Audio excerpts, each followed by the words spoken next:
नमस्कार दोस्तों, स्वागत है आपका प्रयास क्लासिक में। उम्मीद है आप स्वस्थ होंगे, मस्त होंगे। आज मैं आपके समक्ष लेके आया हूँ यूपी डीएलएड से संबंधित तृतीय सेमेस्टर से संबंधित भी आपका तृतीय पेपर अर्थात विज्ञान, जिसे हम साइंस के नाम से जानते हैं। ठीक है, जैसा कि आपको संज्ञान में होगा कि आज का पेपर आपका काफ़ी बेहतरीन और काफ़ी अच्छा गया होगा।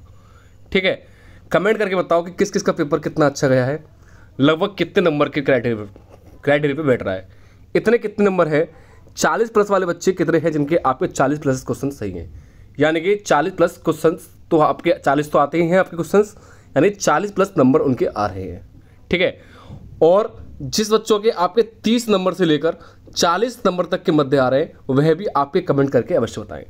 ठीक है, अगला जो आपका कल का पेपर है आपका तृतीय सेमेस्टर का, वो है विज्ञान। इससे पूर्व मैंने आपके विज्ञान की बहुविकल्पीय अर्थात एमसीक्यू की आपका काम वीडियो दे दी है, उसका लिंक मैंने इसके डिस्क्रिप्शन में प्रोवाइड कर दिया है।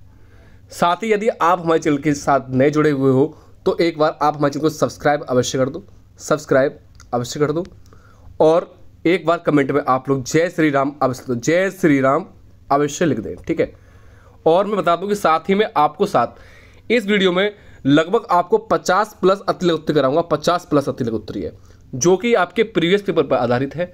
जैसा कि आप लोग देख सकते हो, यह सन 2024 से पूछा हुआ है, 2024, 2023, 2022, ऐसे 2019 और 2018 के भी सारे आपके सहज संबंधित आपके इसके अंदर प्रश्न थे।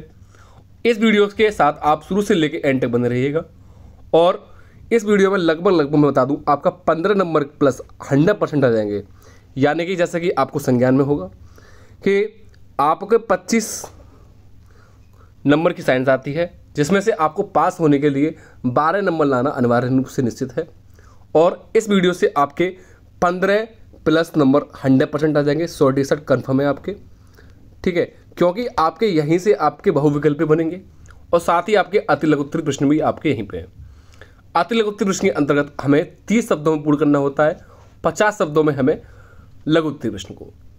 ठीक है, तो यहाँ से आपके 5 तो आपके बहुविकल्पी कन्फर्म हो जाएंगे और बाकी के 6 आपके लघु उत्तरीय और अतिलघु उत्तरीय और फिर उसके बाद लघु उत्तरीय। ठीक है, क्योंकि यहाँ आपके सारे ही इंक्लूड हैं और 50 प्लस क्वेश्चन हैं। और यदि आपने हमारे चैनल को अभी तक शेयर नहीं किया है तो एक बार आप लोग हमारे चैनल को शेयर अवश्य कर दें और साथ ही एक बार बेल आइकन दबाना ना भूलें ताकि आपको नई वीडियो का नोटिफिकेशन प्राप्त हो जाए। ठीक है, बढ़ते हैं वीडियो की ओर। देखिएगा पहला क्वेश्चन क्या कहता है, ध्वनि की आवृत्ति किसे कहते हैं। जैसा कि आपको संज्ञान में है, यह है आपका 2024 में पूछा हुआ प्रश्न है। तो यह क्या कहता है, ध्वनि अर्थात एक प्रकार की ऊर्जा है। ध्वनि क्या है, एक प्रकार की ऊर्जा है जो हमारे कान के पर्दों में कंपन उत्पन्न करके मस्तिष्क में पहुंचती है। यानी कि यदि हम किसी की वार्ता सुनते हैं तो वो ध्वनि के माध्यम से सुनते हैं और यह एक प्रकार की एनर्जी अर्थात ऊर्जा है जो हमारे कान के पर्दों में कंपन करती है और उसके बाद मस्तिष्क में पहुंचती है। ठीक है, इस प्रकार हम ध्वनि को महसूस करते हैं। अतः ध्वनि एक प्रकार की संवेदना अर्थात इमोशन है। किसी वस्तु में कंपन के कारण ही ध्वनि उत्पन्न होती है। सबसे महत्वपूर्ण लाइन आपकी यही है, किसी वस्तु में कंपन के कारण ध्वनि उत्पन्न होती है। नेक्स्ट, ध्वनि के अंतर्गत ही आपके क्या आता है, आवृत्ति। इसको भी आप जानो, फ्रीक्वेंसी आखिर क्या होती है। कंपन करने वाली वस्तु 1 सेकंड में किए गए कंपनों की संख्या को उसकी आवृत्ति कहते हैं। काफ़ी महत्वपूर्ण लाइन वाली आवृत्ति वाली, वेरी इंपॉर्टेंट है। यदि आपको संज्ञान में होगा, इससे पूर्व 2024 में ही यह है आपका बहुविकल्पीय प्रश्न में आया था। आप जाके हमारी उस वीडियो में देख सकते हो, यही क्वेश्चन आया था कि कंपन करने वाली एक, या फिर ये आया था 1 सेकंड में किए गए कंपनों की संख्या को हम क्या कहते हैं। तो आवर्ती, आवर्तकाल या ध्वनि इस प्रकार से पूछा गया था, तो इसे हम आवर्ती कहते हैं। इसे एन या एफ से व्यक्त करते हैं। इसका मात्रक प्रति सेकंड या हर्ट्ज होता है। काफ़ी महत्वपूर्ण प्रश्न है आपकी, इसका मात्रक क्या होता है, प्रति सेकंड या हर्ट्ज। एक कह सकते हैं आवर्ती इजकल टू 1 आवर्तकाल, या कह सकते हैं एन इजकल टू 1/t। ठीक है, काफ़ी महत्वपूर्ण है ये वाला। अगला प्रश्न देखिएगा क्या कहता है आपका, देखिएगा हाइपरमेट्रोपिया को स्पष्ट कीजिएगा। 2024 में पूछा प्रश्न है आपको, जैसा कि हमने आपसे कहा था सारे आपसे प्रीवियस ईयर के पेपर के हैं। हाइपरमेट्रोपिया में व्यक्ति दूर की चीज़ों को आसानी से देख सकता है परंतु उसे पास की वस्तुओं में धुंधली दिखाई देती है। या देखने में परेशानी होती है। हाइपरमेट्रोपिया वस्तु में प्रतिबिंब रेटिना पर ना बनकर रेटिना से दूर जाकर बनता है, यानी कि वो आंख में जो रेटिना होता है उस पर ना बनकर उससे थोड़ा दूर जाकर उसमें निकट होता बनता है। नेक्स्ट प्रश्न देखिएगा, कांजीरंगा। कांजीरंगा राष्ट्रीय उद्यान कहाँ प्रसिद्ध है? यह किस जंतु के संरक्षण के लिए प्रसिद्ध है? यह भी आपका प्रश्न 2024 में पूछा हुआ है। कांजीरंगा राष्ट्रीय उद्यान असम में है। कहाँ? असम। असम की राजधानी दिसपुर है। ठीक है, कांजीरंगा कहाँ है आपका? असम। असम की कैपिटल दिसपुर। इसकी स्थापना 1904 ईस्वी में हुई थी। कहाँ? 1904 ईस्वी में। यह भारतीय गैंडा के लिए क्षेत्र और भारतीय गैंडा केस के लिए संरक्षित क्षेत्र के लिए घोषित है। या सिंपल कह सकता हूँ, कांजीरंगा एक सींग वाले गैंडे के लिए काफ़ी प्रसिद्ध है। एक सींग वाला गैंडा कांजीरंगा में पाया जाता है और कांजीरंगा राष्ट्रीय उद्यान आपका असम है। असम की राजधानी दिसपुर है और कांजीरंगा की जो आपकी स्थापना है वो सन 1904 में की गई थी। यह आपका 2024 में पूछा गया है। नेक्स्ट, मधुमेह रोगों की किन्हीं 4 लक्षणों के नाम लिखिएगा, यानी कि किन्हीं 4 के। यह सन 2024 में पूछा गया है, थोड़ा ये गलत हो गया है। तो मधुमेह यानी कि क्या होता है? डायबिटीज। डायबिटीज जो होती है, मधुमेह को हम कहते हैं डायबिटीज। डायबिटीज किन 4 लक्षणों के? तो सिंपल कह सकते हैं थोड़ा शरीर में मोटापा आ जाना, या सिंपल कहता हूँ समय समय पर आपका मूत्र प्रशन करना या मूत्र करते जाना इस तरीके का, या पानी अधिक पीना, इस तरह के लक्षण पाए जाते हैं ज़्यादातर। और भी काफ़ी लक्षण है लेकिन मेन तो यही है। नेक्स्ट, खनिज क्या है? यह भी आपका सन 2024 में पूछा हुआ प्रश्न है। प्रकृति में पृथ्वी के अंदर धातुएं एवं उनके यौगिक जिस रूप में पाए जाते हैं उन्हें खनिज कहते हैं। या सिंपल कह सकते हैं, पृथ्वी के अंदर जो भी आपकी वस्तुएं या यौगिक या अयस्क पाए जाते हैं वह आपके खनिज के अंतर्गत आते हैं।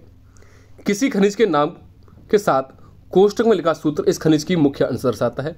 जैसे कि उदाहरण, कॉपर थायराइड, इसका सूत्र है CuFeS2, एक खनिज है। क्या? कॉपर थायराइड क्या है? एक खनिज है। इसमें मुख्यतः CuFeS2 होता है। सूत्र से स्पष्ट होता है कि इसमें कॉपर तथा आयरन धातुएं हैं। क्या? कॉपर तथा आयरन धातुएं हैं। साथ ही पृथ्वी के गर्भ से निकलने वाले पदार्थ क्या कहलाते हैं? खनिज पदार्थ कहलाते हैं।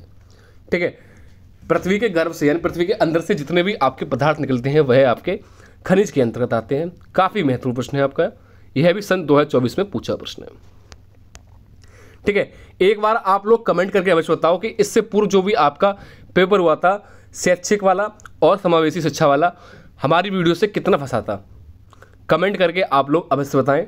किसी ने हमारी अगर प्रीवियस वीडियो वाली देखी है जो भी आपकी समावेशी और शैक्षिक संबंध वाली जो भी है, यदि आपने वो वीडियो देखी है तो आप लोग कमेंट करके अवश्य बताओ, क्योंकि हमें रेस्पॉन्स चाहिए होता है कि कितना हमारी वीडियो से काफ़ी प्राप्त हुआ।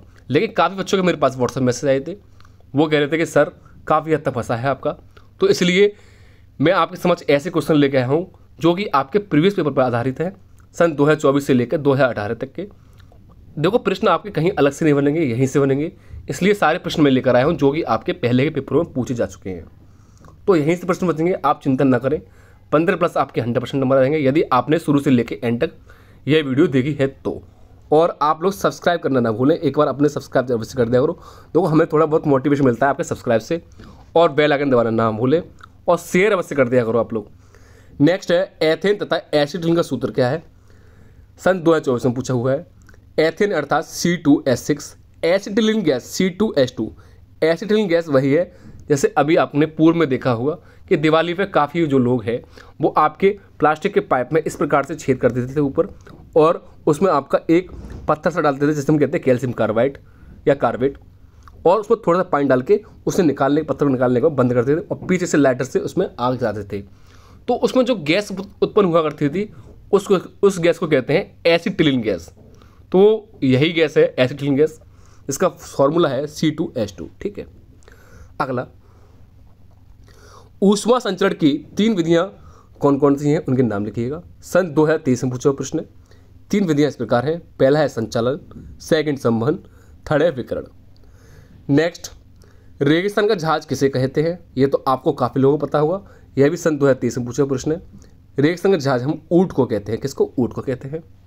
नेक्स्ट, काफ़ी बेहतरीन प्रश्न है आपका अगला, खाने का सोडा और धावन सोडा का रासायनिक सूत्र लिखिएगा। 2023 में पूछा हुआ है। खाने का सोडा का है NaSCO3, धावन सोडा Na2CO3। इन दोनों में डिफरेंस क्या है? इसे हम कहते हैं सोडियम बाइकार्बोनेट, इसे कहते हैं सोडियम कार्बोनेट। यानी कि खाने के सोडे का जो हम रासायनिक नाम है वो सोडियम बाइकार्बोनेट, Na यानी कि सोडियम, ठीक है, बाइकार्बोनेट, Na2CO3 अर्थात सोडियम कार्बोनेट। इस नाम से हम पुकार सकते हैं धावन सोडा और खाने का सोडा। नेक्स्ट, मछलियाँ तथा, एक सेकंड, क्या हो गया? हाँ, मछलियाँ तथा तिलचट्टे के श्वसन अंग के नाम लिखिएगा। 2023 में पूछा प्रश्न है। मछलियों के श्वसन अंग हैं गलफड़े, तिलचट्टे के श्वसन अंग है वायु नलिका द्वारा। एक मेढक का अवश्य पूछता है कि मेढक सांस किस लेता है, तो वो मेढक दो चीज़ों से सांस लेता है, एक किससे? त्वचा से, और एक फेफड़ों से कह सकते हैं, या गलफड़ों से। त्वचा से वो कब लेता है? जब वो पानी में रहता है, अंदर समुद्र के अंदर, या कहीं भी आपके नल, एक सिंपल कहते हैं कुएं में। और अन्य आपके फेफड़ों से कहाँ लेता है? गलफड़ों से, जो भी कह सकते हैं, वो आपका पानी से बाहर निकलने के बाद। यह चीज़ पूछी गई है। नेक्स्ट प्रश्न देखिएगा, पेट्रोलियम को द्रव सोना अर्थात लिक्विड गोल्ड क्यों कहा जाता है? 2023 में पूछा प्रश्न है, बेहतरीन प्रश्न है ये भी। वर्तमान युग में पेट्रोलियम किसी राष्ट्र के लिए सोने से भी अधिक कीमती है। किसी भी राष्ट्र की उन्नति काफ़ी हद तक इस बात पर निर्भर करती है कि उसके पास कितना पेट्रोलियम है, ठीक है। यानी कोई भी राष्ट्र है, उसकी जो आपकी उन्नति है या डेवलपमेंट है वो किस पर निर्भर करता है? आपका उस पर कितनी सारी पेट्रोलियम है। जैसे कि कह सकते हैं आपका कृषि, उद्योग, यातायात, संचार आदि अनेक क्षेत्रों में इसका उपयोग किया जाता है। अत्यधिक उपयोगिता के कारण पेट्रोलियम को द्रव का सोना अर्थात लिक्विड गोल्ड कहा जाता है। यह आपका वस्तुनिष्ठ अर्थात MCQ प्रश्न में भी पूछे जाने वाला प्रश्न है। अगला, अनुप्रस्थ तरंगों में दो तरंगें अर्थात शीर्ष के बीच की दूरी क्या कहलाती है? 2023 में पूछा प्रश्न है। अनुप्रस्थ तरंगों में दो तरंगें अर्थात के बीच की दूरी को तरंग दैर्ध्य कहते हैं। क्या कहलाती है? तरंग दैर्ध्य। अगला प्रश्न देखिएगा, क्या कहता है आपका? तालाब के एक बूंद पर पानी सूक्ष्मदर्शी से देखे जाने वाली किन्हीं चार सूक्ष्म जीवों के नाम लिखिएगा। वेरी वेरी इंपॉर्टेंट प्रश्न है आपका, ठीक है। यह है आपका 2022 में पूछा प्रश्न है। कैसे कैसे हैं आपके? पहला है कवक, दूसरा बैक्टीरिया, फिर शैवाल, फिर प्रोटोजोआ। कवक, बैक्टीरिया, शैवाल, प्रोटोजोआ। आप लोग मुझे कमेंट करके बताओ कि एक कोष के जीव कौन कौन से होते हैं। एक कोष के जीव कौन कौन से होते हैं, यह आप लोग मुझे कमेंट करके अवश्य बताएं। नेक्स्ट प्रश्न देखिएगा, सन 2022 में पूछा प्रश्न है। सभी हरे पेड़ पौधे स्वपोषी क्यों कहलाते हैं? ऐसे जीव जो अपना भोजन स्वयं बनाते हैं तो वह स्वपोषी कहलाते हैं। सिंपल कह सकते हैं, वह जीव जंतु या जो भी है वह आपके जो स्वयं भोजन क्रिएट करते हैं, बनाते हैं, उन्हें हम स्वपोषी कहते हैं। लेकिन जहाँ वो दूसरों पर डिपेंड या दूसरों पर निर्भर रहते हैं उन्हें हम परपोषी कहते हैं। नेक्स्ट आता है मृतोपोषी, जो मरे हुए जीव जंतु खाते हैं उन्हें हम कहते हैं मृतोपोषी। यह चीज़ आपको आनी चाहिए। स्वपोषी अर्थात जो अपना भोजन स्वयं बनाते हैं। अतः सारे हरे पेड़ पौधे जो सूर्य के प्रकाश की उपस्थिति में प्रकाश संश्लेषण द्वारा अपना भोजन स्वयं बनाते हैं, इसलिए वह स्वपोषी कहलाते हैं। ठीक है, बात क्लियर हो गई होगी आपकी। नेक्स्ट प्रश्न देखिएगा, कोराइल क्या होता है तथा इसका उपयोग क्या है? 2022 में पूछा हुआ है। भुनी हुई शक्कर होती है। इसके उपयोग वस्तु का कलर करने या कंडी बनाने में या टॉफी इत्यादि बनाने में होता है। किसका? कोराइल का। नेक्स्ट प्रश्न देखिए क्या कहता है, रात में तारे क्यों टिमटिमाते हैं? 2022 में पूछा हुआ प्रश्न है। तारे जो हैं वायुमंडलीय अपवर्तन के कारण टिमटिमाते हैं। किसके? वायुमंडल ये अपवर्तन के कारण टिमटिमाते हैं। और पृथ्वी के वायुमंडल में जैसे ही प्रवेश करते हैं, प्रवेश करने के पश्चात पृथ्वी का जो पृष्ठ होता है उस पर पहुंचने तक तारे का जो प्रकाश होता है वह निरंतर अपरिवर्तित होता रहता है, जिसके कारण तारे टमटमाते या चमकते हैं या दिखाई पड़ते हैं। ठीक है, काफ़ी हद तक आप लोग समझ गए होंगे। नेक्स्ट प्रश्न देखिएगा, ध्वनि ठीक से सुनाई दे इसके लिए सिनेमा हॉल में अवशोधन का प्रयोग किस प्रकार होता है? ठीक है, 2022 में पूछा हुआ प्रश्न है और इम्पोर्टेंट प्रश्न है आपका। सिनेमा हॉल में अवशोषण का प्रयोग हॉल में आ रही आवाज़ को अवशोषित करने के लिए होता है। सिनेमा हॉल के अंदर दीवारों में होल अर्थात जो छिद्र होते हैं जो आवाज़ को अवशोषित करते हैं। ठीक है, आप लोग समझ गए होंगे। यह तो ध्वनि की बात हो गई। नेक्स्ट देखिए क्या कहता है, प्रतिध्वनि और गूंज में क्या अंतर है? प्रतिध्वनि क्या है आपका? पहाड़ों, नहरों या नहरों होगा, गहरा गलत हो गया, पहाड़ों, नहरों पहाड़े, गहरे कुएं तथा बड़ी इमारतों में ध्वनि उत्पन्न करने पर ध्वनि पहाड़ों की सतह या गहरे कुएं के पानी के तल और बड़ी इमारतों की छत से टकराकर परिवर्तित होती है। यानी कि कहीं हम खुले स्थान पर जाएं और वहाँ आपके पहाड़ हो और कुछ भी हम बोलते हैं तो वो ध्वनि जाती है वापस आपके परिवर्तन टकरा के वापस लौट आती है, जो कि मूल ध्वनि से थोड़ी देर बाद सुनाई पड़ती है। यानी जो हम बोलते हैं उससे काफ़ी कुछ पल के बाद वो आपकी बोलती है, तो उसे हम कहते हैं प्रतिध्वनि। समझ गए होगे आप लोग? यदि कि हम कहीं पहाड़ पर जाके कोई भी नाम पुकारते हैं तो उससे लगभग 1-2 सेकंड बाद वह ध्वनि हमें पुनः सुनाई देती है। नेक्स्ट गूंज क्या कहती है? एक बहुत बड़े कमरे या गुंबद में जब हम बोलते हैं तो ध्वनि का परिवर्तित बार बार होता है, उसे हम गूंज कहते हैं। यानी कि हम किसी को बोलते हैं तो बार बार सुनाई देता है, लगभग 2-3 बार, उसे हम कहते हैं गूंज। प्रतिध्वनि आपको एक बार सुनाई देती है, जो कि आपके कुछ क्षण बाद सुनाई देती है। समझ गए होगे आप लोग? प्रतिध्वनि में ध्वनि का परिवर्तन केवल एक बार होता है, जैसे मैंने अभी बताया था आपका, जबकि गूंज में ध्वनि का परिवर्तन बार बार होता है। ठीक है, ये काफ़ी महत्वपूर्ण आपका डिफरेंस है ये दोनों। प्रतिध्वनि में आपका परिवर्तन एक बार और गूंज में काफ़ी बार होता है। नेक्स्ट प्रश्न देखिएगा, 2021 में पूछा प्रश्न है, कार्बन के किसी एक क्रिस्टलीय अपरूप का नाम बताइए तथा उसकी संरचना समझाइए। 2021 में पूछा हुआ प्रश्न। हीरा कार्बन का पारदर्शी क्रिस्टलीय अपरूप है। कैसा? क्रिस्टलीय, ना कि अक्रिस्टलीय। इसमें कार्बन का एक परमाणु कार्बन के अन्य 4 परमाणु से जुड़ा होता है। कार्बन ने परमाणु का चतुष्फलकीय व्यवस्था के कारण यह पूर्णतः आबद्ध, कठोर तथा त्रिविमीय संरचना का होता है। अगला प्रश्न, शरीर में इंसुलिन की कमी होने पर क्या प्रभाव परिलक्षित होता है? 2021 में पूछा प्रश्न है, शरीर में इंसुलिन की कमी से मधुमेह ने मधुमेह अर्थात डायबिटीज रोग हो जाता है। इसे हम मधुमेह अर्थात डायबिटीज कहते हैं। अगला प्रश्न, ये देखो विज्ञान चल रही है आपकी सारी साइंस।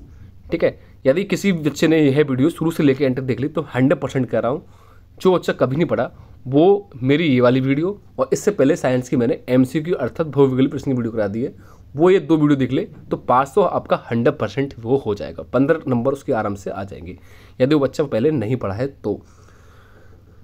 नेक्स्ट, पृथ्वी के चारों ओर कितनी ऊंचाई तक वायुमंडल का विस्तार होता है? वायुमंडल का ओजन स्तर जीवधारियों के लिए कैसे महत्वपूर्ण है? 2021 में पूछा हुआ प्रश्न है। पृथ्वी के चारों तरफ वायु से घिरी है। पृथ्वी के चारों ओर वायु का यह आवरण वायुमंडल कहलाता है। वायुमंडल लगभग 100 किलोमीटर की ऊंचाई तक फैला हुआ है। नेक्स्ट, ओजोन परत अर्थात ओजोन लेयर पृथ्वी से लगभग 100 किलोमीटर ऊपर ओजोन की रक्षात्मक परत अर्थात कवच पर पाया जाता है। यह घातक परावैंगनी किरणों को पृथ्वी पर आने से रोकती है। इसके क्षतिग्रस्त होने से हमारा स्वास्थ्य तथा भोजन स्रोत प्रभावित होते हैं। इस तरीके से हम कह सकते हैं। अगला प्रश्न, थर्मामीटर बनाने में पारा का उपयोग क्यों किया जाता है? 2021 में पूछा हुआ, काफ़ी महत्वपूर्ण है। इसमें ऊष्मा के कारण प्रसार एक समान होता है अथवा अधिक होता है। यह ऊष्मा का अच्छा चालक भी होता है। कैसा? अच्छा चालक भी होता है। ये एक आकाशदर्शी पदार्थ भी होता है। कांच की जो नली है ये उसके साथ भी नहीं चिपकता है। ये तापमापी में पारे का उपयोग किया जाता है। ठीक है, अगला वेरी इंपॉर्टेंट प्रश्न है आपका, वेरी इंपॉर्टेंट है। आर्किमिडीज का सिद्धांत बताइएगा। 2021 में पूछा हुआ प्रश्न है। जब कोई वस्तु किसी द्रव में पूरी या आंतरिक रूप से भिगोई जाती है तो उसके भार में जो आभासीय कमी होती है वह वस्तु द्वारा हटाए गए द्रव के बराबर होती है। यही आपका आर्किमिडीज का सिद्धांत कहलाता है। अगला प्रश्न,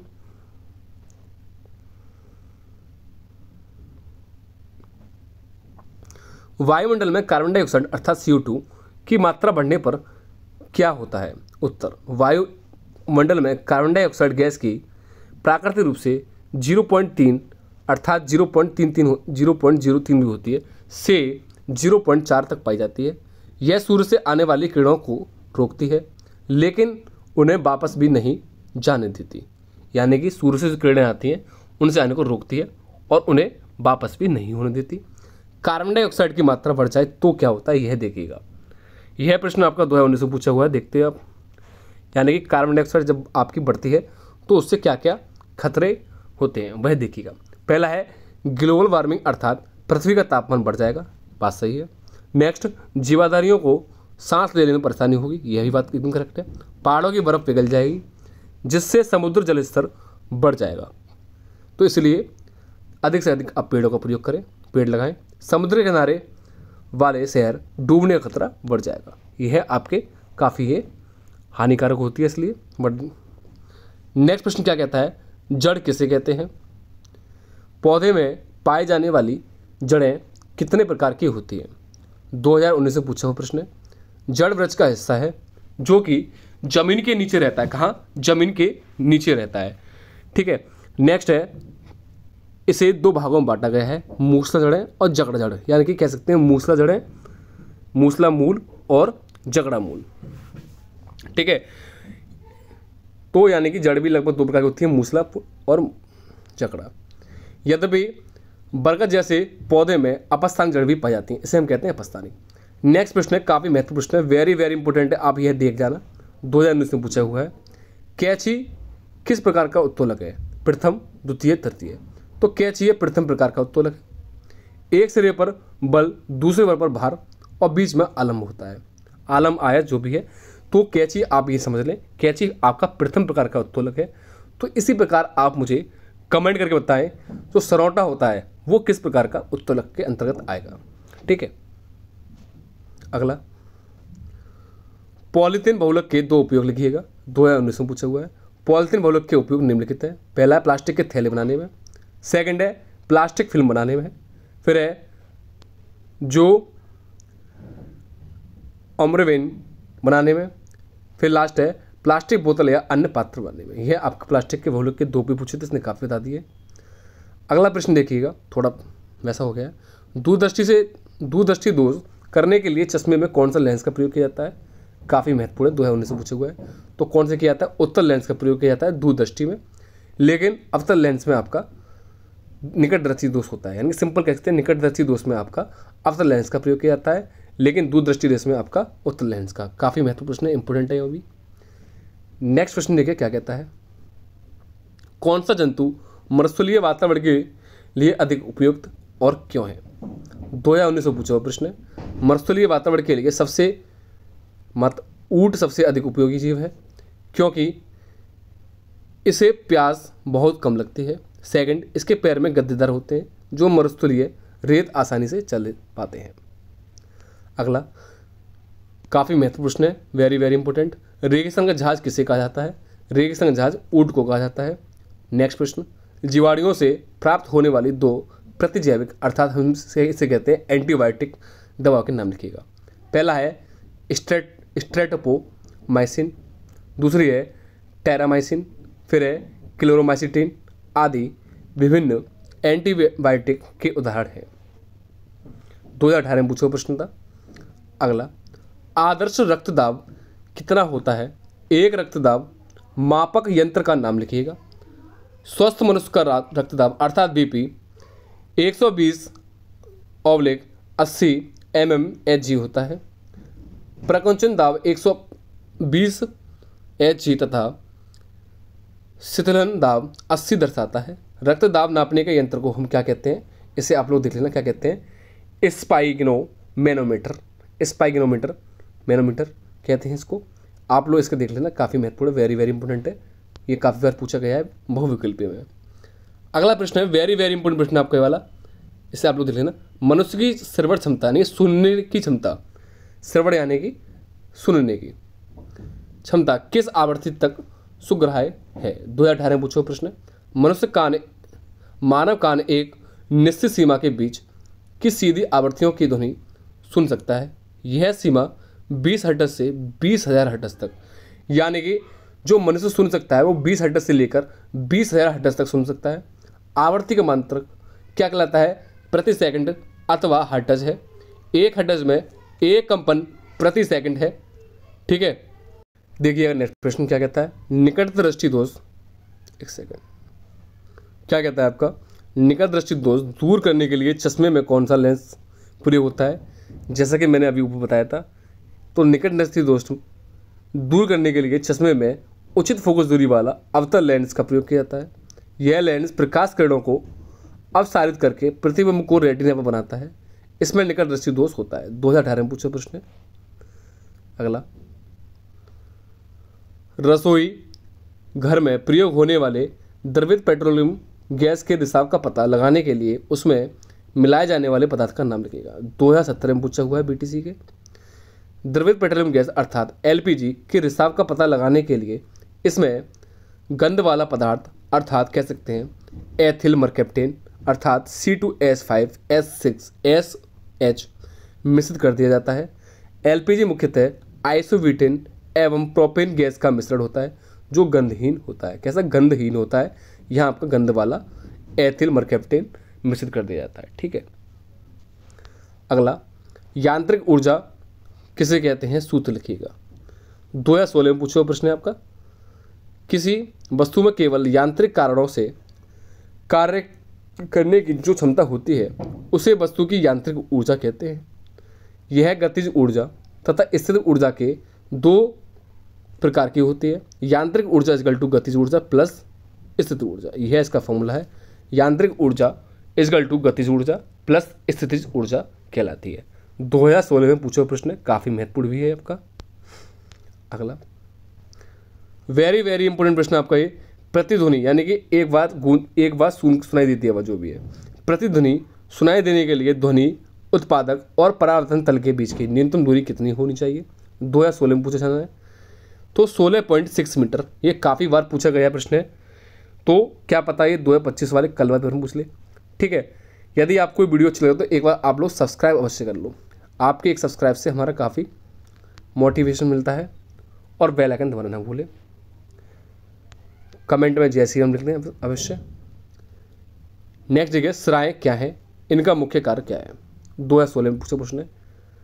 नासिकाओं का समूह जो शरीर में रक्त को एक स्थान से दूसरे स्थान स्राएँ पर ले जाने का कार्य करते हैं।